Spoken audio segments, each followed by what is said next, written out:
Welcome to another episode of MJR. Today we're going to look at the acquisition of the ATV catalogue by the American singer Michael Joseph Jackson. For those of you who are not aware, the ATV catalogue included songs from the Beatles. We're going to look at the finer aspects of the business dealings behind the scenes in this particular video. Don't forget to like the video and subscribe to the channel so you're notified directly when we upload. Don't forget to comment below about your thoughts on the dealings behind the scenes. And now, to the video.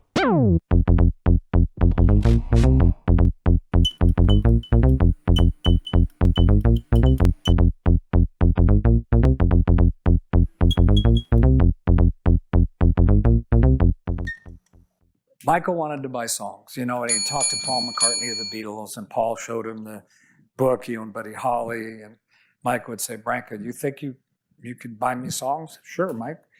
And he would say, Frank Sinatra had this lawyer named Mickey Rudin. This old guy, was very sage. And he goes, are you as good as Mickey Rudin? And of course, the answer had to be yes. I said, no, I'm better, Michael. He goes, really? Why do you say that? I said, because I'm younger. So we started out, and one day I found out that the Beatles catalog, it was called ATV Music, had Little Richard, the Beatles. So I called up Michael and I said, ATV's for sale. What's that? And I said, the Beatles. So he went crazy, and it took us a year to get that catalog. It took a lot of strategic planning because the man who was selling it never kept his word. So we finally had to, pull a couple dirty tricks out of our hat to get the deal done. It was owned by this it was called a robber baron named Robert Holmes of Court. And he owned this UK company. The Beatles lost it in some tax scheme. Like the taxes in England at the time were like 95%. So they put their copyrights in this company where they could lower their tax rate, and then they lost control of the company with tragedy. So this guy owned it, and he wanted to sell it because he wanted to finance movies. So Michael had an investment committee, and everybody said we were going to pay too much. Don't buy it. Very smart people. And Michael slipped me a note, which I still have. Branca, don't negotiate. This is my catalog, So part of our strategy was we did all the due diligence on the company first without a deal. Spent $1 million in 1984. It was a lot of money, probably $5, $6, $7 million today.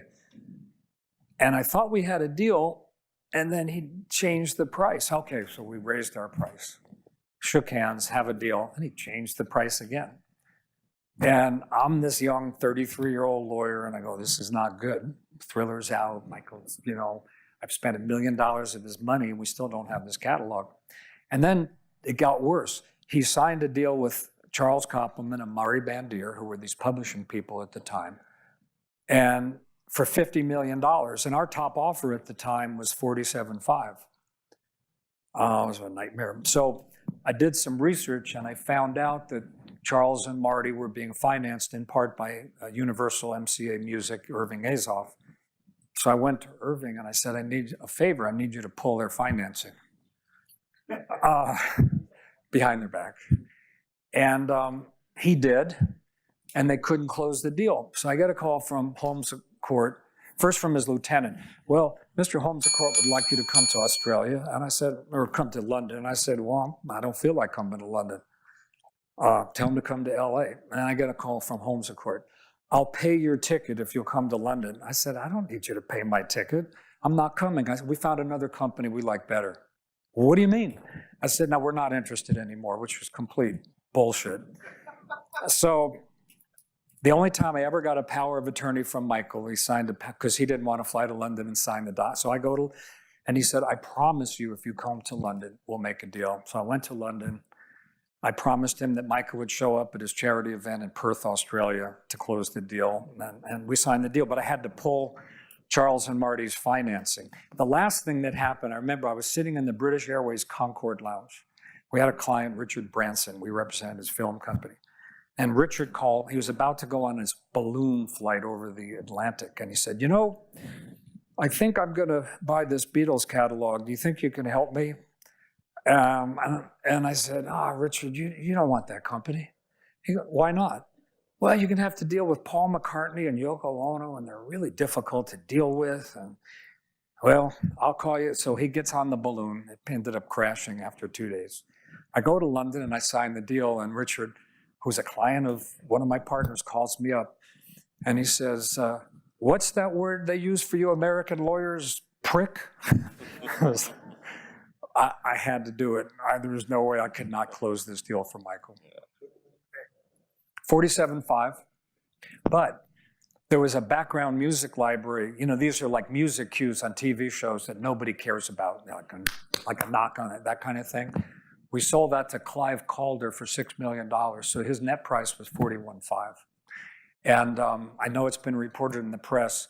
My best estimate that over the course of the deal, Michael earned over 1.5 billion from that, including the sale we did for 750, and then we got EMI and sold it for 285.